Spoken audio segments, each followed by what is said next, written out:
Hello guys, welcome to Parav channel. So today we are going to start a new web series of class 10, 2 marks important question from acid, bases and salts. So let's get started. So we will discuss the important question that have been come in board exams. ये जो question अभी हम करने वाले हैं ये पहले भी एक दो बार बोर्ड एग्जाम्स में आ चुके हैं. इंपॉर्टेंट क्वेश्चन स्पेशली आपके लिए चूज किए गए. तो चलिए शुरू करते हैं. तो सबसे पहले हमारा इंपॉर्टेंट क्वेश्चन बनता है what do you mean by acid. Types बतानी है, ठीक है, और एग्जांपल्स बतानी है. ये हमारा फर्स्ट क्वेश्चन, ठीक है. What are acids.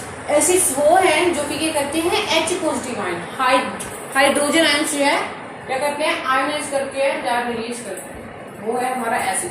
The substances or the material which give H positive ion on dissociation or ionization are mainly known as acids. ये हो गया हमारे एसिड की डेफिनेशन. हम नेक्स्ट क्वेश्चन की तरफ चलते हैं. हमारा नेक्स्ट क्वेश्चन क्या कहता है, name give any two types of acids. Acid की टू टाइप्स बतानी है. टाइप्स कौन सी है टाइप्स ऑफ एसिड. एक तो आ गई हमारी ऑर्गेनिक और सेकंड आ गई हमारी मिनरल. ये है हमारी टू टाइप्स. ऑर्गेनिक एसिड वो एसिड हैं जो कि क्या करते हैं, जो कि हमारे नेचर से द्वारा में दिए गए हैं. जो एसिड हमें नेचर के द्वारा दिए गए हैं उनको हम कहते हैं ऑर्गेनिक एसिड. और जो मिनरल एसिड है उसको हम कहते हैं मैनमेड एसिड. ये हमें मिनरल से द्वारा ही मिलते हैं. इसके एग्जाम्पल शायद बिल्कुल अलग है. ऑर्गेनिक एसिड जैसे CH3 COOH और इसकी एग्जांपल H2SO4 या HNO3 या HCl, कोई भी एग्जांपल, ठीक है. अभी आपकी एग्जांपल्स भी कवर हो गई, टाइप्स भी कवर होगी. ये फर्स्ट क्वेश्चन आपका कवर है. नेक्स्ट क्वेश्चन की तरफ चलते हैं. What happened to the crystal of washing soda. Washing soda की क्या formula, Na2CO3 10H2O 10 molecules of water. अभी कुछ बोला नहीं है कि नाम बताओ, वैसे हम खुद लिख लेते हैं. कहते हैं कि वॉशिंग सोडा के क्रिस्टल को क्या होगा जब हम उसको एयर में छोड़ देंगे. एयर में छोड़ा क्या होगा Na2CO3, ठीक है, .H2O प्लस 9H2O. अगर हम वाटर ऑफ क्रिस्टलाइजेशन जो इस यहाँ पे अगर इसको वॉशिंग सोडा को वाटर एयर की प्रेजेंस में छोड़ देंगे तो वाटर ऑफ क्रिस्टलाइजेशन होने के कारण क्या हो जाएगा कि वाटर मॉलिक्यूल जो है थोड़े लूज हो जाएंगे. क्यों हो जाएंगे, क्योंकि एफ्लोरेसेंस हो जाएगी. उसकी डेफिनेशन भी आगे इसी वीडियो में आने वाली है, वो भी आप देख सकते हो अगर आप पूरी वीडियो देखोगे. अभी सेकंड थर्ड क्वेश्चन ये वो भी इसके आगे ही. नेक्स्ट क्वेश्चन की तरफ चलते हैं. ये आपको क्लियर हो गया ना. Next question, what is the chemical name of washing soda. Chemical name of washing soda, भाई ये देखो मैंने लिखा है. वॉशिंग सोडा का केमिकल नेम क्या है, ये तो मैंने लिखा है Na2CO3.10H2. ये मैंने लिखा है. आगे उन्होंने क्वेश्चन इसके साथ ही पूछा गया है, name 3 raw material using washing soda by Solvay process. कहते हैं कि सोलवेट प्रोसेस में एक प्रोसेस है जिसमें वॉशिंग सोडा जो फॉर्मेशन होती है. कहते हैं उस प्रोसेस में वॉशिंग सोडा को बनाने के लिए कौन कौन से 3 जो मटेरियल्स हैं वो यूज होते हैं, उसका नाम बताइए. एक तो हमारी पास है कार्बन डाइऑक्साइड, एक है अमोनिया और एक है हमारा ब्राइन. ये है हमारे 3 रॉ मटेरियल जो कि सोलवेट प्रोसेस में यूज होते हैं और Na2CO3.10H2O यानी वॉशिंग सोडा को बनाने के काम आते हैं. ये भी हमारा हो गया क्लियर. सारे डाउट हो गए क्लियर. नेक्स्ट क्वेश्चन की तरफ चलते हैं.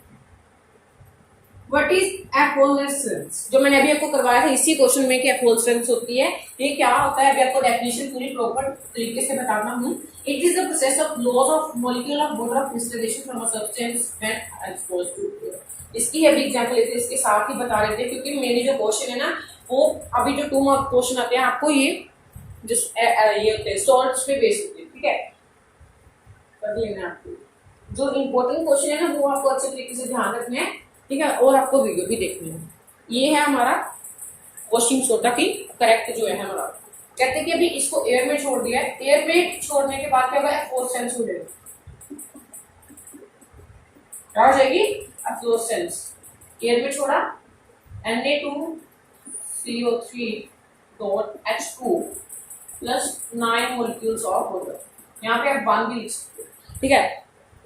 मैंने आपको डेफिनेशन बता दी, it is the loss of water molecules when we leave any substance in air, the process is known as efflorescence. ये भी आपका हो गया क्लियर। नेक्स्ट क्वेश्चन की तरफ चलते हैं। अभी हमारा नेक्स्ट क्वेश्चन क्या है, why is sodium hydrogen carbonate an essential ingredient as antacid.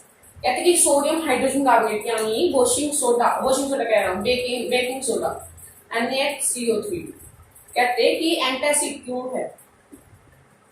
Antacid इसलिए है क्योंकि ये जो हमारे पेट में HCl जो एसिड में प्रोड्यूस होता है, इसको क्या कर देते हैं, नलीफाई कर देता है। नलीफाई का मतलब क्या है, न्यूट्रलाइज कर देता है। अगर ये न्यूट्रलाइज ना करे तो क्या होगा, इसको हम एंटासिड थोड़ा ना बोलेंगे। एंटासिड मेनली है क्या, जो कि हमारी एसिडिटी, जो कि हमारे पेट में एसिडिटी होती है, उसको हटा देते हैं, उसको खत्म कर देते हैं। एसिडिटी क्यों होती है, क्योंकि ये HCl हमारे पेट में प्रोड्यूस हो जाता है, और HCl प्रोड्यूस होता है तो बेकिंग सोडा क्या कर देता है, उसके इफेक्ट को नलीफाई कर देता है। देखो ये मतलब जो पांचों चीज यहाँ पे लिखी है ना, ये आपस में को रिलेटेड है। कैसे आप लर्न करना है, ये है हमारा बेकिंग सोडा। सबसे पहले हमें क्या हुआ, एसिडिटी हो गई। एसिडिटी क्यों हुई, HCl रिलीज हुआ। फिर हमने क्या करना है, एंटासिड खाना। एंटासिड कौन सा ले, बेकिंग सोडा ले लिया। बेकिंग सोडा क्या करेगा, HCl के इफेक्ट को नलीफाई कर देगा। सभी आपस में इंटर रिलेटेड है, हमने जोड़कर देखना है कि क्या होते हैं। ठीक है, पहले हमारा होगा क्लियर। नेक्स्ट है हमारा, write the name and formula of two strong monobasic acid. Strong monobasic यानी जो कि एक ही एटम यूज करते हैं, अगर उनके साथ कोई दूसरा आ जाए। एसिड, जब एसिड और बेस जो मिक्स करते हैं वो एक ही करते हैं लूज। कौन कौन से हो सकते हैं, हमारे CH3 COOH, ये है एक हमारा HNO3। मेरी बात है कि जिनके साथ H के साथ एक ही लगा हुआ, इसमें भी एक ही लगा हुआ, ये वाला एंड वाला यूज करेगा और ये वाला यूज करेगा, इसको हम बोलते हैं स्ट्रॉन्ग मोनोबेसिक। नेक्स्ट है हमारा, give any one formula of weak dibasic acid. एक कुछ हमें ऐसा एसिड बताना है, एसिड बताना है जो कि वीक है। वीक एसिड तो बता नहीं सकते, क्या है, डाइबेसिक, उसके साथ H के साथ 2 लगा हो। कौन सा है, H2CO3। मैंने इसका आपको कंसेप्ट समझाया हुआ है कि कार्बोनिक एसिड H2CO3 ही एक ऐसा एसिड है जो कि है तो मिनरल पर क्या है, वीक है और डाइबेसिक है। ये भी अपने लर्न कर लेना, ये भी आपको हो गया क्लियर। नेक्स्ट क्वेश्चन की तरफ चलें, वाई अल्कली। सबसे पहले मैं आपको अल्कली का कंसेप्ट समझा देता हूँ। अल्कली क्या होते हैं, एक तो होता है नॉर्मल बेस। अल्कली भी बेस होते हैं, पर क्या होता है कि अल्कली वाटर सॉल्युबल बेस। ठीक है, नॉर्मल बेस की तरह नहीं है ये बहुत ज्यादा रिएक्टिव भी होते हैं मेनली। अल्कली, सबसे पहले बेस की बात करें, बेस में आ जाते हैं अनसोलेबल और सोलेबल, बट अल्कली में सोलेबल। समझ आ गया आपको डिफरेंस, बेस में अनसोलेबल बेसिस भी आ जाती है और सोलेबल बेसिस भी आ सकते हैं। बट अल्कली कुछ ऐसे बेसिस है जो कि अकेले सोलेबल ही होते हैं। अब ये क्वेश्चन क्या है, why alkali like NaOH and KOH। Sodium hydroxide NaOH और KOH, कहते हैं कि इनको हम एयर में क्यों नहीं ऐसे खुला क्यों नहीं रख देते, जैसे अभी हमारे पास पड़ा है कोई भी, मतलब ये मान लो हमारे घर में पड़ा है, इसको खुला क्यों नहीं छोड़ देते, क्यों नहीं छोड़ते, क्योंकि ये क्या करते हैं अपने, ये मतलब गायब हो जाते हैं। इसका करेक्ट रीजन हमें ऐसा लिखते हैं कुछ, alkali should not be left exposed to air because they are hygroscopic. Hygroscopic का मतलब क्या है,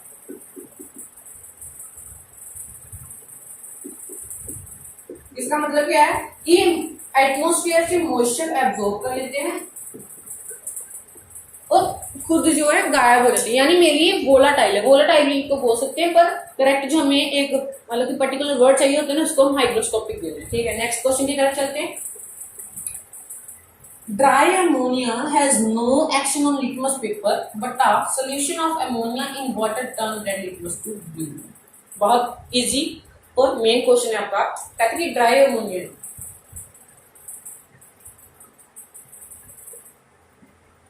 वो रेड लिटमस को ब्लू नहीं करता, बट जो वेट है यानी गीला है वो कर देता है, जो सूखा है वो नहीं करता। क्यों, क्योंकि अमोनिया के पास जो है OH नेगेटिव आयंस है, H नेगेटिव आयंस है।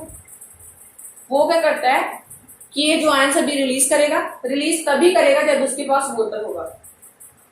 बट ड्राई के पास वाटर नहीं है, वेट के पास वाटर है, तो ये क्या करेगा कि वेट में ही क्या होगा, वाटर जो H नेगेटिव आयंस है वो रिलीज होंगे, तो इसके कारण क्या होगा कि तभी तो शो होगा रेड लिटमस टू ब्लू। ठीक है, वाटर जरूरी है अगर हमें किसी का नेचर पहचानना है। ठीक है, मेनली जो है वाटर बहुत जरूरी है अगर हमें किसी का नेचर पहचानना है कि हाँ ये एसिड है या basic. Next question, bleaching powder form a milky solution in water, why?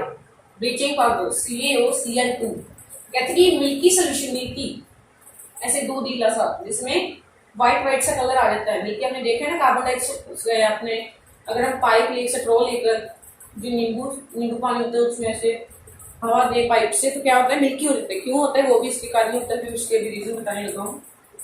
CaOCl2 कहते हैं कि अगर इसको हम वाटर में मिक्स कर दें तो आगे मिल्की सोल्यूशन आता है, मिल्की। क्यों? अभी देखना, रिएक्शन करके देख लेते हैं तभी पता चलेगा। CaOCl2 प्लस वाटर मिक्स किया, CaOH2 ये हो गई, और साथ में क्या हो गया HCl जो है फॉर्म हो गया, HCl जो है फॉर्म हो गया। और Ca आप बोलोगे कि कुछ रिलीज तो हुआ नहीं, क्या करेगा जो CO2 होगा, CaOH2 इसलिए किस से बना है CO प्लस H2O। ठीक है, ये किस से बना है CO प्लस H2O। अब ये क्या करेगा, ये मिल्की बनाए, ये क्या करेगा, ये मिल्की बना देगा। ठीक है, when bleaching powder get dissolved in water the solution turn milky to the formation of CaOH। CaOH2 की फॉर्मेशन की वजह से क्या होगा, सोल्यूशन जो है मिल्की बन जाएगा। ठीक है, यही इसका कारण है। नेक्स्ट क्वेश्चन की तरफ चलते हैं, why does not an acid show any acidic behavior in absence of water? फिर से वही बात कि जो एक एसिड है वो अपना नेचर क्यों नहीं शो करता जब वाटर नहीं है, तो एसिड अपना नेचर क्यों नहीं शो करेगा, क्योंकि उसमें H पॉजिटिव आयन रिलीज नहीं होंगे। H पॉजिटिव आयन तभी रिलीज होंगे अगर क्या होगा, वहां पर वाटर की प्रेजेंस होगी। H पॉजिटिव आयन तब रिलीज होते हैं जब हमें पता चलता है कि एसिड है। अगर H पॉजिटिव आयन नहीं रिलीज हुए तो क्या पता चलेगा, बेस भी तो हो ही सकता है, इसलिए अपना नेचर उसका नहीं शो हो पाता क्योंकि H पॉजिटिव आयन रिलीज नहीं होते। क्यों नहीं होते, क्योंकि वाटर वहां पे प्रेजेंस है नहीं होता। Next question, fresh milk has a pH of 6. What will be the pH of milk when milk changes to curd? Curd दही, कहते हैं जब दूध से दही बनता है तो pH सबसे पहले 6 होती है दूध की। कहते हैं कि जब कर्ड बनता है तो क्या उसकी pH चेंज हो जाती है, अगर होती है तो क्यों होती है, ये हमें बताना। मतलब बहुत इंटरेस्टिंग क्वेश्चन जो भी हम डिस्कस कर रहे हैं।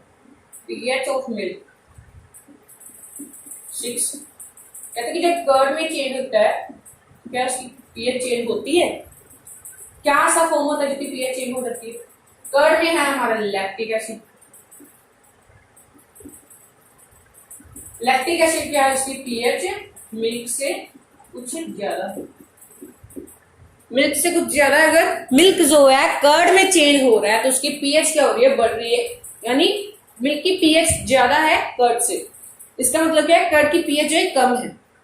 ठीक है, यानी वो क्या है, कर्ड क्या है, एसिडिक है, उसकी pH तो कम होगी, 0 से लेकर 6 के बीच होगी, और मिल्क की कुछ 6 है और कर्ड की 6 से कम है। इसका मतलब क्या होगा कि जो कर्ड है एसिडिक बिहेवियर शो हो रहा है और H पॉजिटिव आयन की कंसंट्रेशन बढ़ रही है। ये भी हो गया आपका क्लियर। अगर आपको कोई भी डाउट अभी तक आपका नहीं क्लियर हुआ तो आप मुझे कमेंट बॉक्स में बोल सकते हैं। ठीक है, मैं आपका पूरा अच्छे तरीके से डाउट जो है क्लियर करूंगा, एक एक डाउट आपका क्लियर करूंगा। Next, what is the reaction between hydrogen in concentration ion of an aqueous solution? ये भी बहुत इंपॉर्टेंट क्वेश्चन है। इससे पहले कि ये क्वेश्चन करें, ये आपका होमवर्क है, ये आपको होमवर्क क्या है, what is the reaction between hydrogen in concentration ion, concentration of aqueous solution and pH? इसका आपको आंसर बताना है। अगर नहीं आया तो आप मुझे कमेंट बॉक्स में बोल सकते हो, अगली वीडियो में आपको इसका आंसर मिल जाएगा वैसे तो। नेक्स्ट क्वेश्चन की तरफ चलते हैं, how you show that acetic acid is a monobasic acid? कहते कि CH3COOH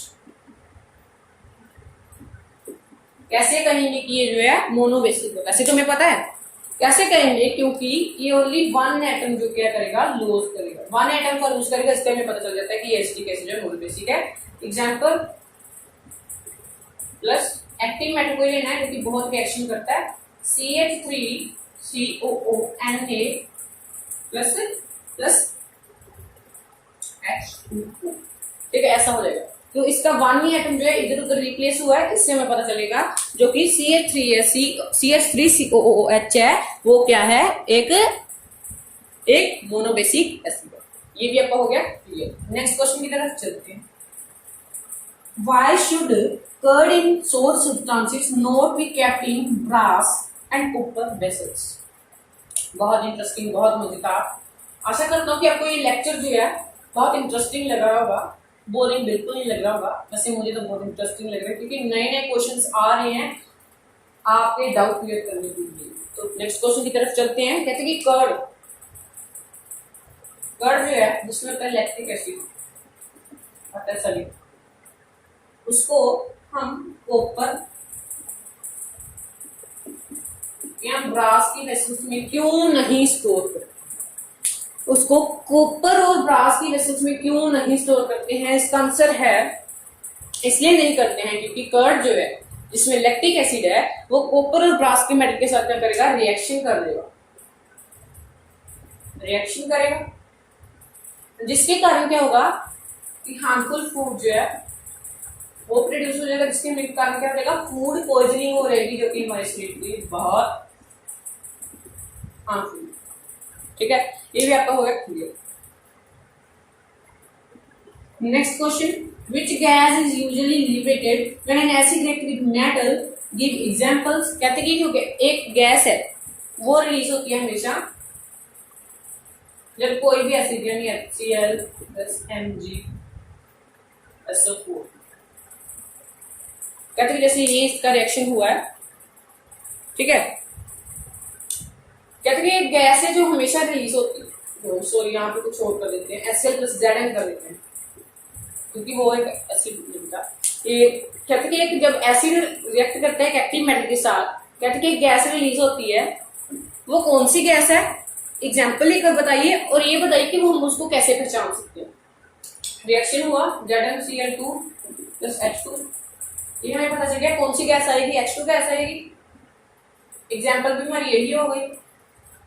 इसकी प्रेजेंस कैसे चेक करेंगे कि H2 होगी? कई बार कलरलेस गैस भी तो आ जाती है, हर बार थोड़ा ना कि दूसरी आएगी, इससे हमें कैसे पता चलेगा वो भी देख लेते हैं।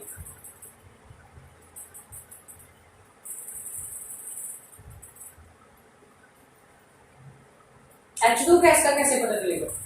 जब हम बर्निंग कैंडल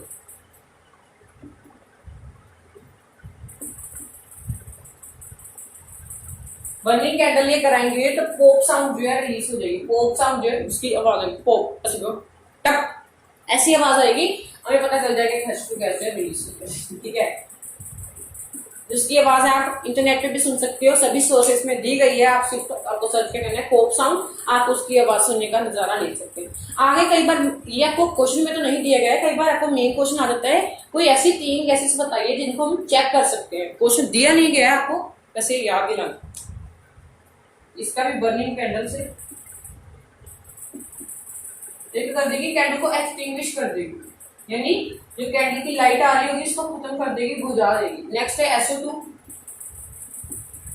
उसकी बहुत ज्यादा गंदी स्मेल आएगी, प्लीजेंट स्मेल आएगी, बहुत ज्यादा गंदी, रोटन एग के जैसे की स्मेल आएगी, इसकी अंडा खराब है ऐसी स्मेल आएगी, बहुत ज्यादा गंदी स्मेल आएगी SO2 गैस, ठीक है। ऐसे आप इनकी प्रेजेंस चेक कर सकते हैं कि CO2 गैस हुई है रिलीज, H2 हुई है, SO2 हुई है, ठीक है, हम चेक कर सकते हैं। नेक्स्ट क्वेश्चन है हमारा, Why does an aqueous solution of an acid conduct electricity? कहते हैं कि जो एसिड है वो इलेक्ट्रिसिटी क्यों कंडक्ट करता है, उसका एक्वस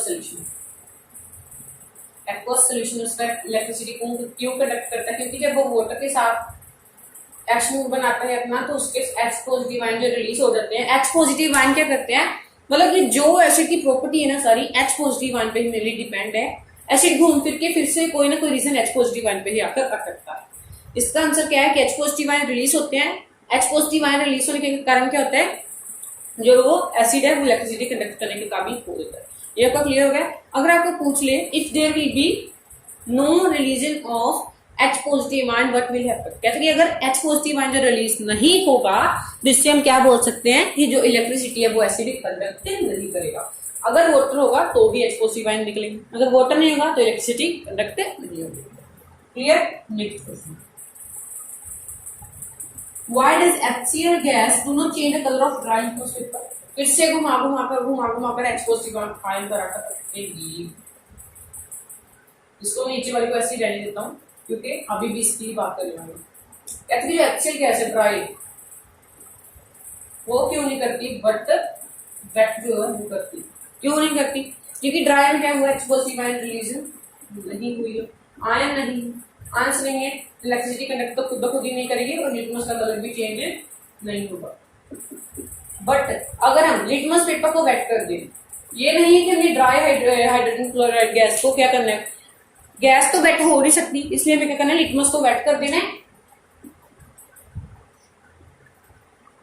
H पॉजिटिव आयन जो रिलीज हो जाएंगे और लिटमस का कलर भी चेंज हो जाएगा, ब्लू से रेड, अगर ब्लू है तो रेड हो जाएगा, अगर रेड है तो रेड ही रहेगा। Here, next question, कहते हैं कि while diluting an acid, why it is recommended that acid should be added to water but not water to the acid? बहुत easy question है, easy peasy lemons। कोई भी डिफिकल्ट क्वेश्चन अभी तक नहीं आया, एग्जाम में भी ऐसे ही क्वेश्चन आएंगे, सिंपल सिंपल। बस आपको करना क्या है, वीडियो को लाइक, चैनल को सब्सक्राइब और इस वीडियो को शेयर करना। नेक्स्ट क्वेश्चन की तरफ चलते हैं। क्वेश्चन क्या पूछा गया है यहाँ पे, क्वेश्चन क्या है, कहते हैं कि जब हम एसिड प्लस वाटर इसको मिक्स करना होता है तो सबसे पहले एसिड डालना होता है बीकर में या वाटर, ये हमें देखना है। ये है, अगर हमने क्या करना है, कहते हैं कि यही क्यों बोलते हैं कि सबसे पहले यहाँ पे वाटर डालो और फिर एसिड डालो। क्या हम ऐसा ही कर सकते हैं कि बाद में वाटर डाल दें, होना तो फिर भी मिक्सी है। बच्चों के दिमाग में क्वेश्चन आता है कि होना तो फिर भी मिक्सी है, अगर चीनी पहले मिला दे पानी बाद में डाले या पानी पहले डाल दे चीनी बाद में डालें, बात तो एक ही है। पर ऐसा बिल्कुल नहीं है जो कि एसिड और वाटर के केस में बहुत डिफरेंट रिएक्शन होंगे। चीनी और पानी का अलग केस है, इसका अलग केस है। इसमें क्या होगा, जब एसिड में वाटर डालेंगे ना तो वाटर जो है यहाँ से हीट रिलीज होगी तो वाटर जो क्या कर लेगा, एब्जॉर्ब कर लेगा। बट एसिड जो है हीट रिलीज करेगा, यहाँ पे वाटर ऐड हो रहा है तो वाटर एब्जॉर्ब नहीं कर पाएगा, वाटर एब्जॉर्ब नहीं कर पाएगा, इसलिए यहाँ पे क्या हो सकता है, स्प्लैश हो सकता है। दैट्स व्हाई हम बोलते हैं कि ये जो मेथड है, ये वाला जो मेथड है, ये एसिड में वाटर में एसिड डालना चाहिए, ये वाला जो मेथड है वो परफेक्ट है। ठीक है, यही मेथड आपको मतलब कि कैरी आउट करना है जब आपको बड़े हो जाकर एक्सपेरिमेंट करोगे। Next question, how is the concentration of hydroxide ion affected when excess base is dissolved in NaOH? बहुत इजी और घुमाने वाला क्वेश्चन है। पहले हम इससे उल्टे क्वेश्चन देखते थे, अब क्वेश्चन ही घुमाएगा आपको। कहते कि जब NaOH में और NaOH ऐड कर दे तो क्या होगा, जो OH नेगेटिव आयंस की कंसंट्रेशन है वो बढ़ जाएगी। इसका मतलब जो है हमारा बेस है और ज्यादा स्ट्रॉन्ग हो जाएगा और इलेक्ट्रिसिटी बहुत ज्यादा कंडक्ट करेगा। अगर हमने इसके साथ बल्ब लगाया हुआ है तो बल्ब क्या करेगा, बहुत अच्छे तरीके से ग्लो करेगा। ठीक है, नेक्स्ट क्वेश्चन, कहते हैं दो बेसिक सोल्यूशन है H पॉजिटिव आयन। कहते हैं कि जो बेसिक सोल्यूशन होते हैं क्या उनके पास भी H पॉजिटिव आयन होते हैं। कहते हैं कि जो बेस होते हैं उनके पास क्या H पॉजिटिव आयन होते हैं। अगर होते हैं तो हम बेस क्यों बोलते, क्यों बोलते हैं, हाँ सबसे पहले अपने लिखे यस, बेस के पास भी क्या होते हैं H पॉजिटिव आयन जो होते हैं। पर इसको बेस क्यों बोलते हैं, क्योंकि H पॉजिटिव आयन कंसंट्रेशन जो है वो OH नेगेटिव आयन से कहीं कम है, क्योंकि बेस में OH नेगेटिव आयन बहुत ज्यादा है जबकि H पॉजिटिव आयन जो है OH नेगेटिव आयन से बहुत ज्यादा कम है, इसलिए हम बेसिस को बेस बोलते हैं। ठीक है, ऐसे बोलते हैं। आगे क्वेश्चन आ जाएगा, इससे अल्टरनेटिव क्वेश्चन है आपका, एसिड में OH नेगेटिव आयन होते हैं, अगर होते हैं तो एसिड क्यों बोलते हैं। हाँ, इसमें भी OH नेगेटिव आयंस होते हैं, बट OH नेगेटिव आयन की कंसंट्रेशन H पॉजिटिव आयंस में, H पॉजिटिव आयन जो एसिड में बहुत ज्यादा है OH नेगेटिव आयंस के हिसाब से, इसलिए हम इसको एसिड बोलते हैं। ठीक है, ये भी आपका क्वेश्चन क्लियर हो गया। नेक्स्ट क्वेश्चन की तरफ चलते हैं। कहते कि आपके पास you have two solution A and B the pH of A is 6 and B is 8। बहुत सिंपल क्वेश्चन। कहते हैं कि आपके पास दो सोल्यूशन है, एक A है और एक B है। कहते हैं कि एक की pH है 6, एक की pH है 8। आपको बताना है कि कौन सा जो एसिड है, कौन सा बेस है, किसके पास H पॉजिटिव आयन ज्यादा है, किसके पास OH नेगेटिव आयन ज्यादा है। एक के पास pH 6, एक के पास pH 8, इसके पास ये acid H positive ion concentration ज्यादा होगी। ये है हमारा base, OH negative ion concentration ज्यादा होगी। ठीक है, इसके pH के हिसाब से सारा क्वेश्चन यहाँ पे डिपेंड हो रहा है। ठीक है, 2 मार्क्स का क्वेश्चन है, बहुत इजी था। Next question, what will happen if a solution of sodium hydrogen carbonate is written, give the equation of the reaction NaH CO3। कहते हैं इसको हीट किया गया, ये किसका साइन है, हीट का। इसको कहते हैं हीट किया गया, तो आप इसका बताइए क्या होगा। Na2CO3 वॉशिंग सोडा, उसके साथ वाटर क्रिस्टलाइजेशन नहीं है, प्लस CO2 प्लस वाटर, ये वाला फॉर्म हो जाएगा। पहले से आपने खुद करना है। ये किसका साइन है, हीट का। ट्राइंगल साइन जब आ रहे इस हीट का ही साइन होता है। Next question, right an equation two show that reaction between plaster of Paris and water. कहते हैं कि प्लास्टर ऑफ पेरिस में अगर बहुत सारा वाटर ऐड कर दिया जाए तो क्या होगा, क्या होगा, जिप्सम बन जाएगा। वो कैसे, प्लास्टर ऑफ पेरिस क्या है, CaSO4 dot half molecule of water plus 3/2 molecules of water अगर मैं ऐड कर दिया है तो क्या बन जाएगा, CaSO4 dot 2 molecules of water. नहीं समझ आया, अभी करवा देते हैं। देखो ये प्लास्टर ऑफ पेरिस है और इसके साथ वाटर मिक्स कर, कैसे, अभी 2 कहां से आ गया, बाकी तो सारा सब सेम है। 1/2 प्लस 3/2 4/2 1/2 4, इसके कारण था यहाँ पे 2 आ गया। CaSO4 भी वैसे ही रहा, H2 भी वैसे ही रहा, बस 2 और यहाँ पे 1/2 और 3/2 इनको ऐड कर दिया। ठीक है, ये भी आपका होगा clear. Next question, why does distilled water not conduct electricity whereas rain water does. कहते हैं डिस्टिल्ड वाटर जो होता है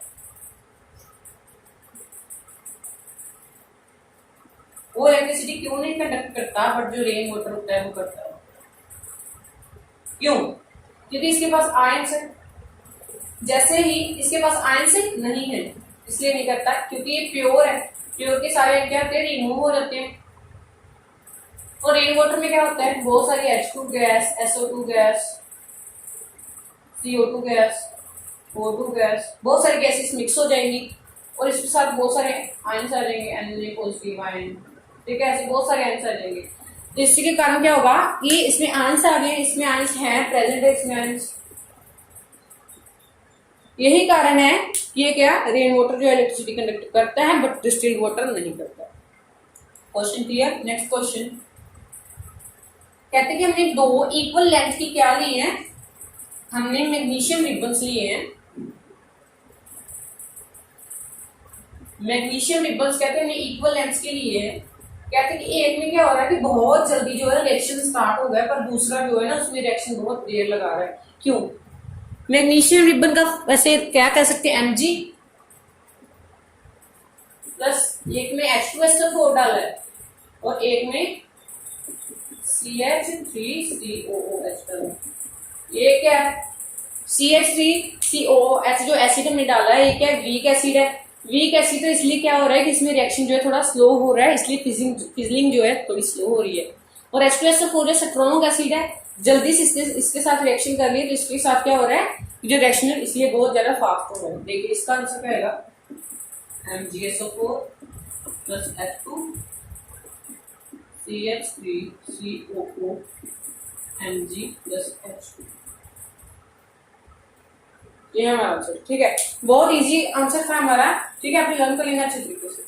नेक्स्ट क्वेश्चन की तरफ हम अगर चले, समझ आ गई ना आपको, ये क्वेश्चन से स्ट्रॉन्ग था, ये वीक था, ये जल्दी रिएक्शन कर लेगा, ये थोड़ा स्लो करेगा, क्योंकि इसके एक ही एटम जो है रिप्लेस होगा और इसका 2 एटम रिप्लेस होंगे, ये भी इसका रीजन हो सकता है। नेक्स्ट चलिए किसी भी इसको लिखते हैं।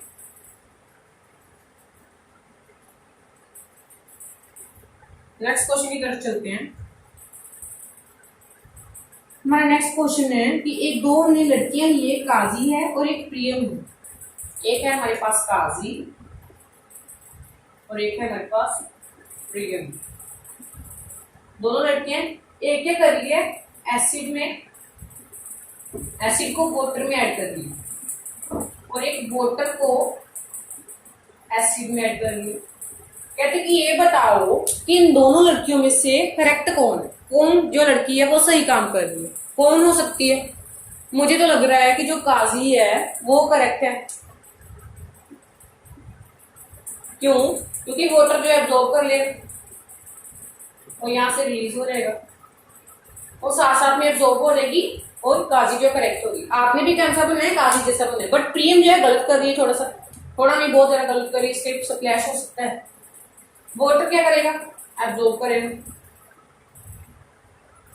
और एसिड रिलीज करेगा। आप सोचोगे रिलीज और एब्जॉर्ब दोनों, इसमें भी रिलीज और एब्जॉर्ब हो रहे हैं, इसमें भी रिलीज और एब्जॉर्ब हो रहे हैं, गलत क्या कर रही है भाई, आप गलत क्यों बोल रहे इसको? क्योंकि वाटर को ऐसा मैक्सिमम टाइम नहीं मिलेगा। वाटर को ऐसे हम डाल रहे इतना टाइम वाटर को नहीं मिल रहा है, बट जो एसिड है ना वो जल्दी से जो हीट है वो रिलीज कर देगा। इसमें वाटर को बहुत आराम से जो एब्जॉर्ब कर रहा है, एसिड धीरे धीरे आ रहा है, धीरे धीरे आ रहा है। ठीक है, ये इसका कारण है कि काजी जो करेक्ट है और प्रियम जो है गलत। आपने कैसा बनना है, काजी जैसा बनना है, क्योंकि काजी हमेशा सही काम करती है। ठीक है, आपने भी ऐसे करना है कि जो एसिड है उसको वाटर में डालना है, but water not to acid.